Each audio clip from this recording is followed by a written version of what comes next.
प्रश्न 1। बाल विवाह प्रतिषेध अधिनियम 2006 के अनुसार विवाह के लिए लड़की की न्यूनतम आयु क्या है? विकल्प हैं ए 16 वर्ष, बी 18 वर्ष, सी 21 वर्ष, डी 20 वर्ष। सही उत्तर है बी 18 वर्ष। बाल विवाह प्रतिषेध अधिनियम 2006 के अनुसार भारत में विवाह के लिए एक लड़की की न्यूनतम आयु 18 वर्ष है। इस कानून का उद्देश्य बाल विवाह को रोकना और महिलाओं के अधिकारों की रक्षा करना है। यदि कोई 18 वर्ष से कम उम्र की लड़की से विवाह करता है तो वह कानून का उल्लंघन करता है और उसे सजा हो सकती है। प्रश्न 2। बाल विवाह प्रतिषेध अधिनियम 2006 के अनुसार विवाह के लिए लड़के की न्यूनतम आयु क्या है? विकल्प है ए 18 वर्ष, बी 20 वर्ष, सी 21 वर्ष, डी 22 वर्ष। सही उत्तर है सी 21 वर्ष। बाल विवाह प्रतिषेध अधिनियम 2006 के अनुसार भारत में विवाह के लिए एक लड़के की न्यूनतम आयु 21 वर्ष है। यह कानून लड़के और लड़की दोनों के लिए विवाह की अलग अलग न्यूनतम आयु निर्धारित करता है। इसका उद्देश्य यह सुनिश्चित करना है कि दोनों ही विवाह के लिए शारीरिक और मानसिक रूप से परिपक्व हों। प्रश्न 3। बाल विवाह प्रतिषेध अधिनियम 2006 के तहत बाल विवाह को क्या माना जाता है? विकल्प है ए वैध, बी शून्यकरणीय, सी शून्य, डी इनमें से कोई नहीं। सही उत्तर है सी शून्य। बाल विवाह प्रतिषेध अधिनियम 2006 के तहत बाल विवाह को शून्य माना जाता है। इसका मतलब है कि कानून की नज़र में ऐसे विवाह का कोई कानूनी अस्तित्व नहीं है। ये प्रावधान बाल विवाह के पीड़ितों को कानूनी सुरक्षा प्रदान करता है। प्रश्न 4। बाल विवाह प्रतिषेध अधिनियम 2006 के तहत बाल विवाह कराने के लिए वयस्क पुरुष को कितनी सजा हो सकती है? विकल्प हैं ए 2 वर्ष का कारावास या 1 लाख रुपए का जुर्माना या दोनों, बी 3 वर्ष का कारावास या 2 लाख रुपए का जुर्माना या दोनों, सी 5 वर्ष का कारावास या 2 लाख रुपए का जुर्माना या दोनों, डी 1 वर्ष का कारावास या 50,000 रुपए का जुर्माना या दोनों। सही उत्तर है ए 2 वर्ष का कारावास या 1 लाख रुपए का जुर्माना या दोनों। बाल विवाह प्रतिषेध अधिनियम 2006 के तहत यदि कोई वयस्क पुरुष बाल विवाह करता है तो उसे 2 वर्ष तक का कारावास या 1 लाख रुपए तक का जुर्माना या दोनों हो सकता है। ये सजा बाल विवाह को हतोत्साहित करने के लिए है। प्रश्न 5। बाल विवाह प्रतिषेध अधिनियम 2006 के तहत बाल विवाह को बढ़ावा देने या उसमें सहायता करने वाले व्यक्ति के लिए क्या सजा है? विकल्प है ए 1 वर्ष का कारावास या 50,000 रुपए का जुर्माना या दोनों, बी 2 वर्ष का कारावास या 1 लाख रुपए का जुर्माना या दोनों, सी 3 वर्ष का कारावास या 2 लाख रुपए का जुर्माना या दोनों, डी 5 वर्ष का कारावास या 3 लाख रुपए का जुर्माना या दोनों। सही उत्तर है बी 2 वर्ष का कारावास या 1 लाख रुपए का जुर्माना या दोनों। बाल विवाह प्रतिषेध अधिनियम 2006 के तहत जो कोई भी बाल विवाह को बढ़ावा देता है या उसमें किसी भी तरह से सहायता करता है उसे 2 वर्ष तक का कारावास या 1 लाख रुपए तक का जुर्माना या दोनों हो सकता है। इसमें माता पिता, रिश्तेदार या कोई अन्य व्यक्ति शामिल हो सकते हैं। प्रश्न 6। किस वर्ष में बाल विवाह निरोध अधिनियम को बाल विवाह प्रतिषेध अधिनियम के रूप में संशोधित किया गया था? विकल्प है ए 1978, बी 2006, सी 2012, डी 2015। सही उत्तर है बी 2006। बाल विवाह निरोध अधिनियम जो कि 1929 में पारित हुआ था को वर्ष 2006 में संशोधित करके बाल विवाह प्रतिषेध अधिनियम 2006 के रूप में लागू किया गया। इस संशोधन का मुख्य उद्देश्य कानून को और अधिक प्रभावी बनाना था। प्रश्न 7। बाल विवाह प्रतिषेध अधिनियम 2006 पूरे भारत में कब से लागू हुआ? विकल्प है ए 1 जनवरी 2006, बी 10 जनवरी 2007, सी 1 नवंबर 2007, डी 15 दिसंबर 2006। सही उत्तर है सी 1 नवंबर 2007। बाल विवाह प्रतिषेध अधिनियम 2006 पूरे भारत में 1 नवंबर 2007 से लागू हुआ। इस तिथि के बाद से देश भर में इस अधिनियम के प्रभाव प्रभावी हो गए। प्रश्न 8, बाल विवाह प्रतिषेध अधिकारी की नियुक्ति कौन करता है? विकल्प है ए केंद्र सरकार, बी राज्य सरकार, सी उच्च न्यायालय के मुख्य न्यायाधीश की सहमति से राज्य सरकार, डी सर्वोच्च न्यायालय। सही उत्तर है बी राज्य सरकार। बाल विवाह प्रतिषेध अधिनियम 2006 के तहत राज्य सरकार बाल विवाह को रोकने और इस अधिनियम के प्रावधानों को लागू करने के लिए बाल विवाह प्रतिषेध अधिकारियों की नियुक्ति करती है। प्रश्न 9, बाल विवाह प्रतिषेध अधिकारी का मुख्य कार्य क्या है? विकल्प है ए बाल विवाहों का आयोजन करना, बी बाल विवाहों को बढ़ावा देना, सी बाल विवाहों को रोकना और पीड़ितों की सहायता करना, डी बाल विवाह के लिए परामर्श देना। सही उत्तर है सी बाल विवाहों को रोकना और पीड़ितों की सहायता करना। बाल विवाह प्रतिषेध अधिकारी का मुख्य कार्य अपने क्षेत्र में बाल विवाहों को रोकना, उनकी सूचना एकत्र करना, उन्हें रद्द कराना और बाल विवाह के पीड़ितों को आवश्यक सहायता और सुरक्षा प्रदान करना है। प्रश्न 10, बाल विवाह से पीड़ित बच्चे को कौन आश्रय प्रदान कर सकता है? विकल्प है ए केवल पुलिस, बी केवल बाल विवाह प्रतिषेध अधिकारी, सी मान्यता प्राप्त आश्रय गृह या संगठन, डी केवल न्यायालय। सही उत्तर है सी मान्यता प्राप्त आश्रय गृह या संगठन। बाल विवाह से पीड़ित बच्चे को बाल विवाह प्रतिषेध अधिकारी के आदेश पर मान्यता प्राप्त आश्रय गृह या संगठन में आश्रय प्रदान किया जा सकता है ताकि उसकी सुरक्षा और पुनर्वास सुनिश्चित किया जा सके। प्रश्न 11, यदि किसी व्यक्ति को बाल विवाह होने की जानकारी है तो वह इसकी सूचना किसे दे सकता है?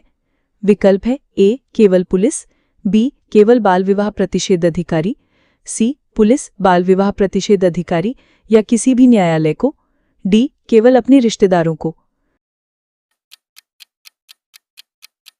सही उत्तर है सी पुलिस बाल विवाह प्रतिषेध अधिकारी या किसी भी न्यायालय को।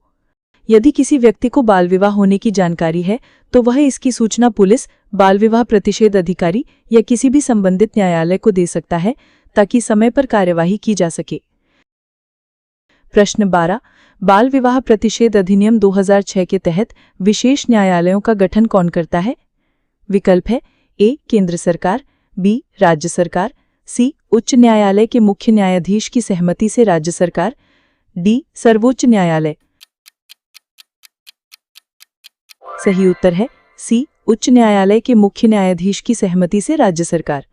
बाल विवाह से संबंधित मामलों की त्वरित सुनवाई के लिए राज्य सरकार उच्च न्यायालय के मुख्य न्यायाधीश की सहमति से विशेष न्यायालयों का गठन कर सकती है।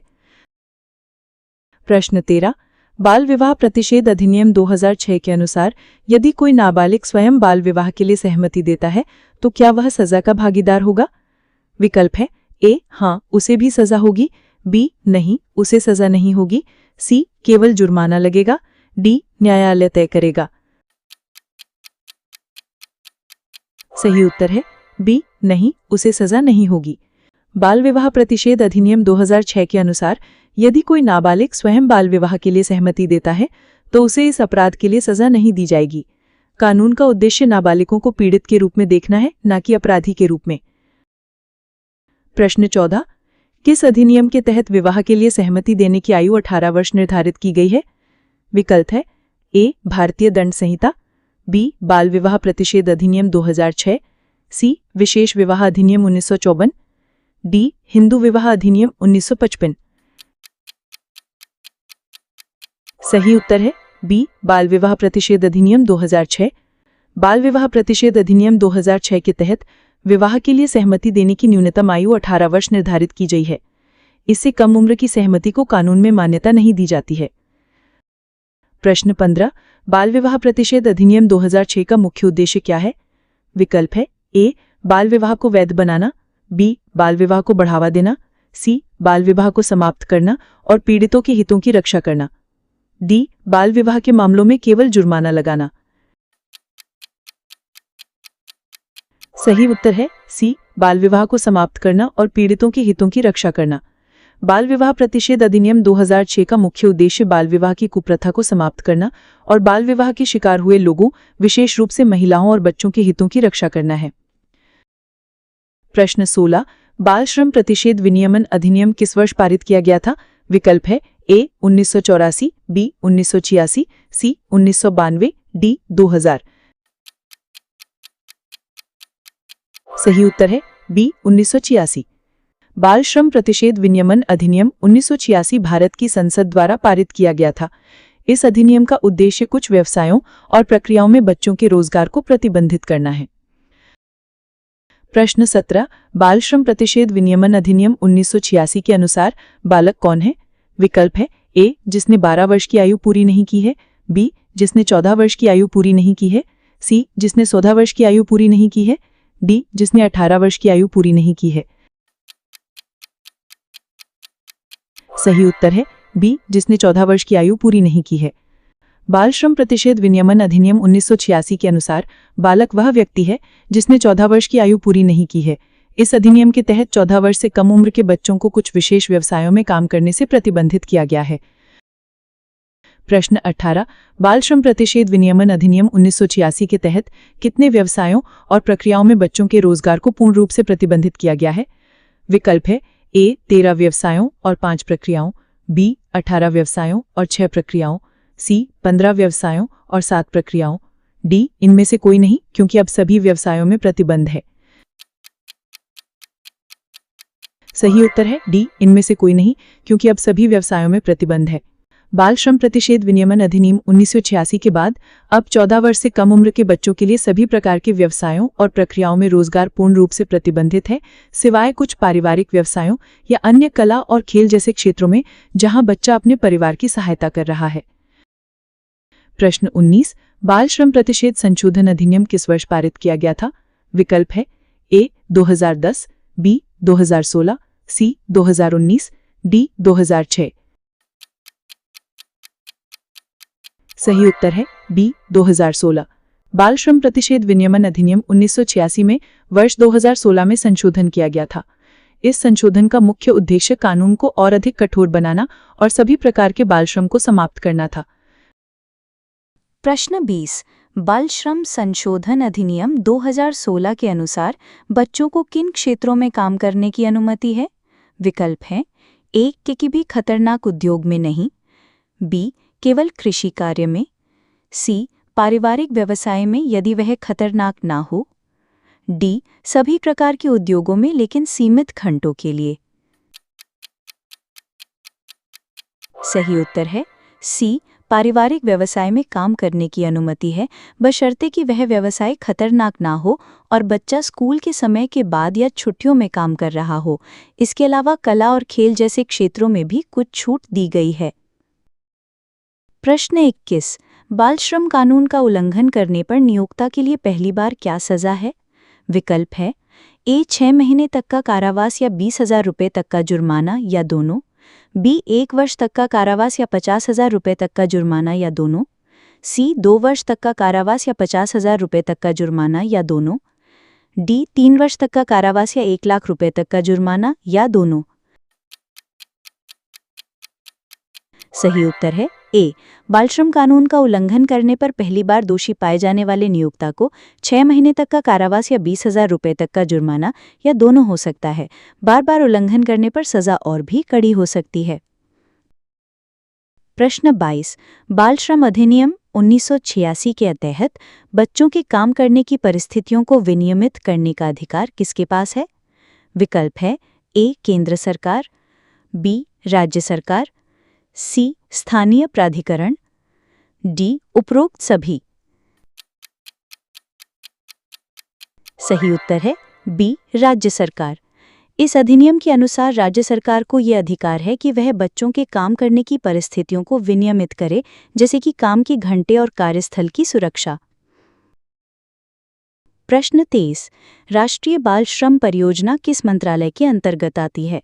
विकल्प हैं ए गृह मंत्रालय, बी महिला एवं बाल विकास मंत्रालय, सी श्रम एवं रोजगार मंत्रालय, डी शिक्षा मंत्रालय।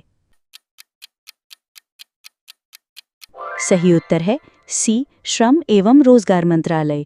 राष्ट्रीय बाल श्रम परियोजना भारत सरकार के श्रम एवं रोजगार मंत्रालय के अंतर्गत आती है। इसका उद्देश्य बाल श्रम को समाप्त करना और बच्चों को शिक्षा के अवसर प्रदान करना है। प्रश्न 24। बच्चों को खतरनाक व्यवसायों में काम करने से रोकने के लिए संविधान का कौन सा अनुच्छेद प्रावधान करता है? विकल्प हैं ए अनुच्छेद 14, बी अनुच्छेद 21, सी अनुच्छेद 24, डी अनुच्छेद 45। सही उत्तर है सी 24। भारत के संविधान का अनुच्छेद 24 बच्चों को कारखानों और अन्य खतरनाक व्यवसायों में काम करने से रोकता है। यह अनुच्छेद बाल अधिकारों की सुरक्षा सुनिश्चित करता है। प्रश्न 25। किशोर न्याय बच्चों की देखरेख और संरक्षण अधिनियम किस वर्ष पारित किया गया था? विकल्प है ए 2000, बी 2015, सी 2006, डी 1986। सही उत्तर है बी 2015। किशोर न्याय बच्चों की देखरेख और संरक्षण अधिनियम 2015 पारित किया गया था, जिसने पुराने किशोर न्याय अधिनियम 2000 का स्थान लिया था। ये अधिनियम बच्चों से संबंधित कानूनों को समेकित और संशोधित करता है। प्रश्न 26। पेंसिल पोर्टल किससे संबंधित है?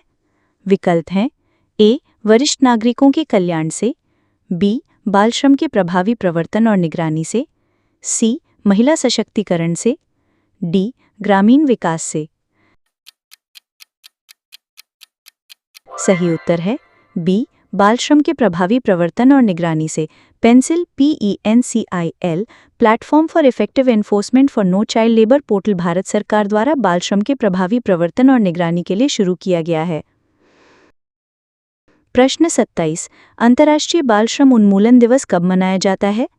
विकल्प हैं ए 1 मई, बी 12 जून, सी 14 नवंबर, डी 10 दिसंबर। सही उत्तर है बी 12 जून। अंतर्राष्ट्रीय बाल श्रम उन्मूलन दिवस हर साल 12 जून को मनाया जाता है।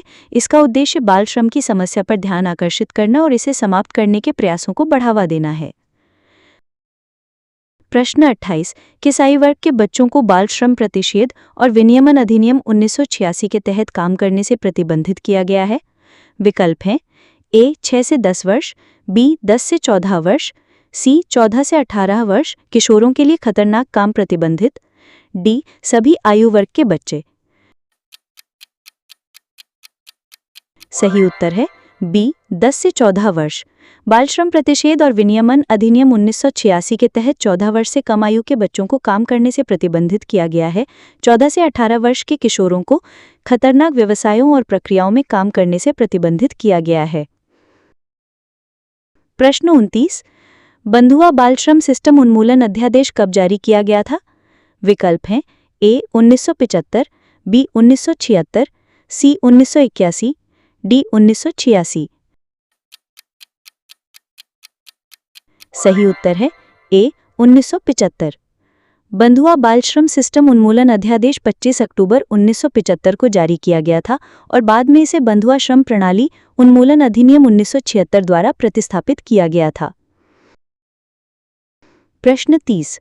बाल श्रम प्रतिषेध और विनियमन अधिनियम 1986 का मुख्य उद्देश्य क्या था?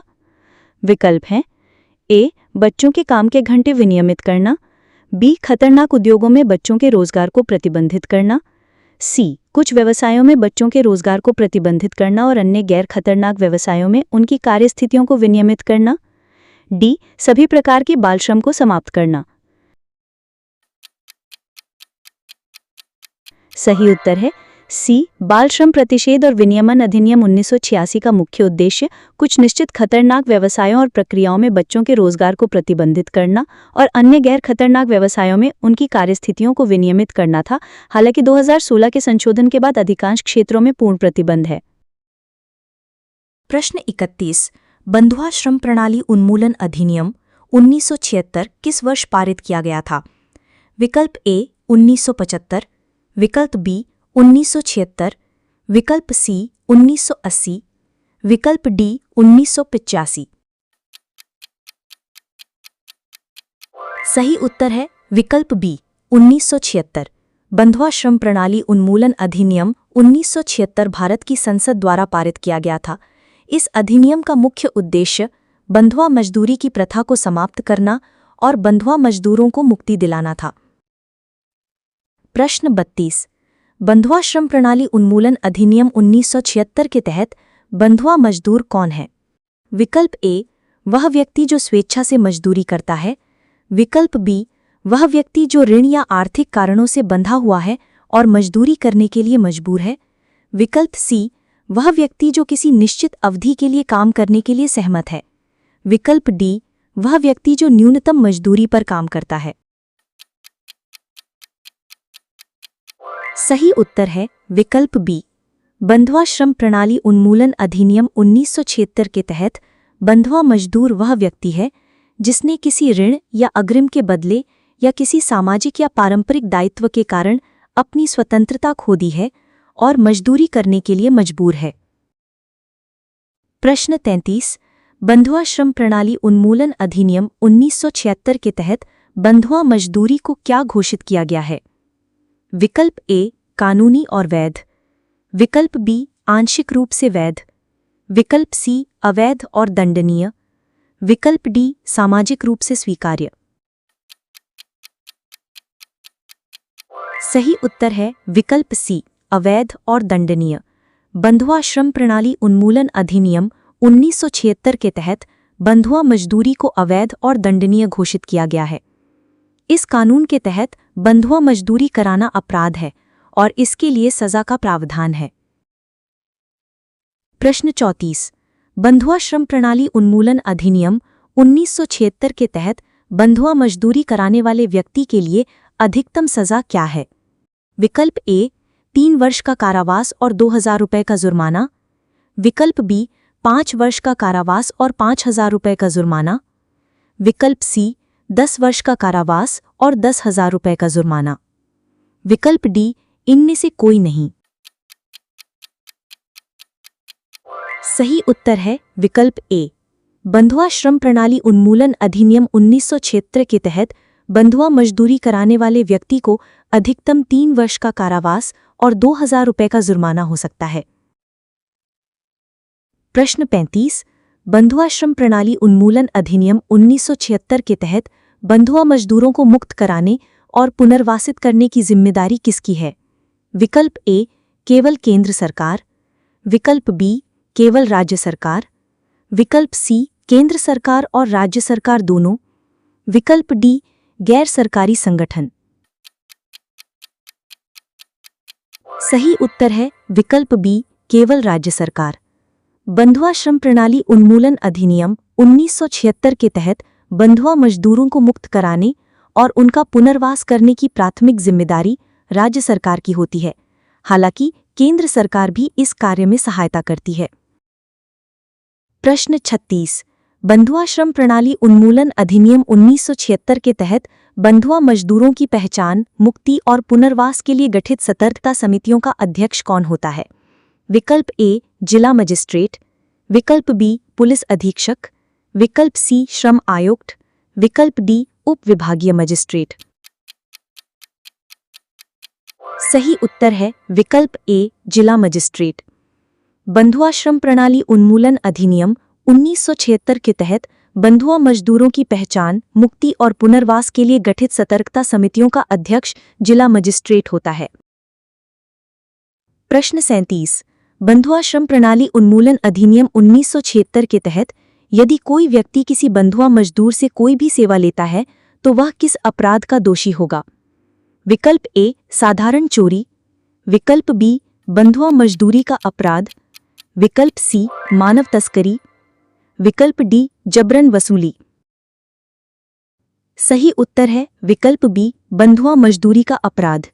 बंधुआ श्रम प्रणाली उन्मूलन अधिनियम 1976 के तहत यदि कोई व्यक्ति किसी बंधुआ मजदूर से कोई भी सेवा लेता है तो वह बंधुआ मजदूरी के अपराध का दोषी होगा और उसे कानून के तहत सजा मिल सकती है। प्रश्न 38। किस संवैधानिक अनुच्छेद के तहत बंधुआ मजदूरी का निषेध किया गया है? विकल्प ए, अनुच्छेद 19। विकल्प बी, अनुच्छेद 21। विकल्प सी, अनुच्छेद 23। विकल्प डी, अनुच्छेद 25। सही उत्तर है विकल्प सी 23। भारत के संविधान के अनुच्छेद 23 में मानव दुर्व्यापार और बलात् श्रम का निषेध किया गया है, जिसमें बंधुआ मजदूरी भी शामिल है। यह अनुच्छेद नागरिकों के मौलिक अधिकारों की रक्षा करता है। प्रश्न 39। बंधुआ श्रम प्रणाली उन्मूलन अधिनियम 1976 के तहत मुक्त किए गए बंधुआ मजदूरों के पुनर्वास के लिए सरकार द्वारा कौन सी योजनाएं चलाई जा रही हैं? विकल्प ए केवल वित्तीय सहायता, विकल्प बी केवल आवास की व्यवस्था, विकल्प सी वित्तीय सहायता, व्यावसायिक प्रशिक्षण और आवास सहित समग्र पुनर्वास, विकल्प डी केवल रोजगार के अवसर। सही उत्तर है विकल्प सी वित्तीय सहायता, व्यावसायिक प्रशिक्षण और आवास सहित समग्र पुनर्वास। प्रश्न 40। राष्ट्रीय मानवाधिकार आयोग NHRC बंधुआ मजदूरी के मामलों में क्या भूमिका निभाता है? विकल्प ए केवल कानून बनाता है, विकल्प बी बंधुआ मजदूरों को गिरफ्तार करता है, विकल्प सी बंधुआ मजदूरी के मामलों की निगरानी करता है और सरकार को सिफारिशें देता है, विकल्प डी केवल जुर्माना लगाता है। सही उत्तर है विकल्प सी राष्ट्रीय मानवाधिकार आयोग NHRC देश में बंधुआ मजदूरी के मामलों की निगरानी करता है और सरकार को इस प्रथा को समाप्त करने और पीड़ितों के अधिकारों की रक्षा के लिए सिफारिशें देता है। प्रश्न 41। बंधुआ श्रम प्रणाली उन्मूलन अधिनियम 1976 किस प्रकार के ऋण को अवैध घोषित करता है? विकल्प ए सभी प्रकार के ऋण, विकल्प बी केवल सरकारी ऋण, विकल्प सी वह ऋण जिसके कारण बंधुआ मजदूरी होती है, विकल्प डी केवल कृषि ऋण। सही उत्तर है विकल्प सी वह ऋण जिसके कारण कोई व्यक्ति बंधुआ मजदूरी करने के लिए मजबूर होता है। इस अधिनियम के तहत ऐसे ऋण की वसूली नहीं की जा सकती है। प्रश्न 42।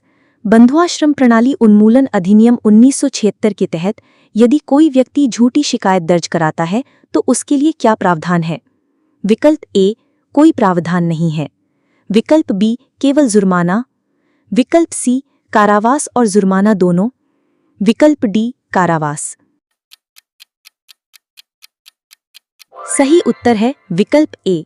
बंधुआ श्रम प्रणाली उन्मूलन अधिनियम 1976 में झूठी शिकायत दर्ज कराने वाले व्यक्ति के लिए कोई विशिष्ट दंडात्मक प्रावधान नहीं है। हालांकि भारतीय दंड संहिता के तहत ऐसे व्यक्ति के खिलाफ कार्रवाई की जा सकती है। प्रश्न 43। बंधुआ श्रम की पहचान के लिए कौन उत्तरदायी है? विकल्प ए केवल पुलिस, विकल्प बी सतर्कता समितियां और सरकारी अधिकारी, विकल्प सी केवल गैर सरकारी संगठन, विकल्प डी केवल न्यायालय। सही उत्तर है विकल्प बी सतर्कता समितियां और सरकारी अधिकारी। बंधुआ श्रम की पहचान के लिए सतर्कता समितियां और संबंधित सरकारी अधिकारी उत्तरदायी होते हैं। वे मौके पर जाकर जांच करते हैं और बंधुआ मजदूरों की पहचान करते हैं। प्रश्न 44। बंधुआ श्रम प्रणाली उन्मूलन अधिनियम 1976 का उल्लंघन किस प्रकार का अपराध है? विकल्प ए जमानती अपराध, विकल्प बी गैर जमानती अपराध, विकल्प सी समझौता योग्य अपराध, विकल्प डी इनमें से कोई नहीं। सही उत्तर है विकल्प बी गैर जमानती अपराध। बंधुआ श्रम प्रणाली उन्मूलन अधिनियम 1976 का उल्लंघन एक गैर जमानती अपराध है, जिसका मतलब है कि आरोपी को न्यायालय की अनुमति के बिना जमानत नहीं मिल सकती है। प्रश्न 45। बंधुआ मजदूरी के उन्मूलन में गैर सरकारी संगठनों NGOs की क्या भूमिका है? विकल्प ए केवल विरोध करना, विकल्प बी केवल पुनर्वास करना, विकल्प सी बंधुआ मजदूरों की पहचान, मुक्ति और पुनर्वास में सहायता करना, विकल्प डी केवल जागरूकता फैलाना। सही उत्तर है विकल्प सी बंधुआ मजदूरों की पहचान, मुक्ति और पुनर्वास में सहायता करना। गैर सरकारी संगठन NGOs बंधुआ मजदूरी के उन्मूलन में महत्वपूर्ण भूमिका निभाते हैं। वे बंधुआ मजदूरों की पहचान करते हैं, उन्हें मुक्त कराने में मदद करते हैं और उनके पुनर्वास के लिए सरकार और अन्य एजेंसियों के साथ मिलकर काम करते हैं। प्रश्न 46। बंधुआ श्रम प्रणाली उन्मूलन अधिनियम 1976 में ऋण में क्या शामिल है? विकल्प ए, केवल नकद में लिया गया ऋण। विकल्प बी, केवल वस्तु के रूप में लिया गया ऋण। विकल्प सी, नकद या वस्तु के रूप में लिया गया कोई भी अग्रिम। विकल्प डी, केवल बैंक से लिया गया ऋण। सही उत्तर है विकल्प सी, नकद या वस्तु के रूप में लिया गया कोई भी अग्रिम जिसके बदले में व्यक्ति बंधुआ मजदूरी करने के लिए मजबूर होता है। प्रश्न 47। बंधुआ श्रम प्रणाली उन्मूलन अधिनियम 1976 के तहत मुक्त किए गए मजदूरों को प्रारंभिक पुनर्वास सहायता के रूप में कितनी राशि प्रदान की जाती है? विकल्प है 1, 10,000 रुपये, 2, 20,000 रुपये, 3, 30,000 रुपये, 4, 50,000 रुपये। सही उत्तर है 2, 20,000 रुपये। बंधुआ श्रम प्रणाली उन्मूलन अधिनियम 1976 के तहत मुक्त किए गए मजदूरों को प्रारंभिक पुनर्वास सहायता के रूप में 20,000 रुपये की राशि प्रदान की जाती है ताकि वे तत्काल ज़रूरतों को पूरा कर सकें। नोट, यह राशि समय समय पर बदल सकती है। प्रश्न 48। बंधुआ श्रम प्रणाली उन्मूलन अधिनियम 1976 किस तारीख को लागू हुआ था? विकल्प है 1, 25 अक्टूबर 1975, 2, 9 फरवरी 1976, 3, 15 अगस्त 1976, 4, 2 अक्टूबर 1976। सही उत्तर है 2, बंधुआ श्रम प्रणाली उन्मूलन अधिनियम 1976 9 फरवरी 1976 को लागू हुआ था। इससे पहले इस संबंध में एक अध्यादेश जारी किया गया था। प्रश्न 49। बंधुआ श्रम की प्रथा मुख्य रूप से भारत के किन क्षेत्रों में पाई जाती है?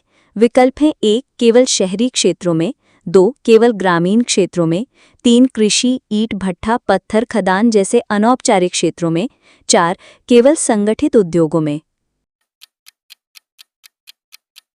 सही उत्तर है 3, बंधुआ श्रम की प्रथा मुख्य रूप से भारत के ग्रामीण और अनौपचारिक क्षेत्रों में पाई जाती है, जैसे कि कृषि, ईंट भट्ठा, पत्थर खदान और घरेलू काम। प्रश्न 50। बंधुआ श्रम प्रणाली उन्मूलन अधिनियम 1976 का मुख्य लक्ष्य क्या है? विकल्प है 1, बंधुआ मजदूरों का पंजीकरण करना, 2, बंधुआ मजदूरी को विनियमित करना, 3, बंधुआ मजदूरी को पूरी तरह से समाप्त करना और मुक्त मजदूरों का पुनर्वास निश्चित करना, 4, बंधुआ मजदूरों पर जुर्माना लगाना। सही उत्तर है 3, बंधुआ श्रम प्रणाली उन्मूलन अधिनियम 1976 का मुख्य लक्ष्य भारत से बंधुआ मजदूरी की अमानवीय प्रथा को पूरी तरह से समाप्त करना और मुक्त हुए मजदूरों के सम्मानजनक पुनर्वास को सुनिश्चित करना है।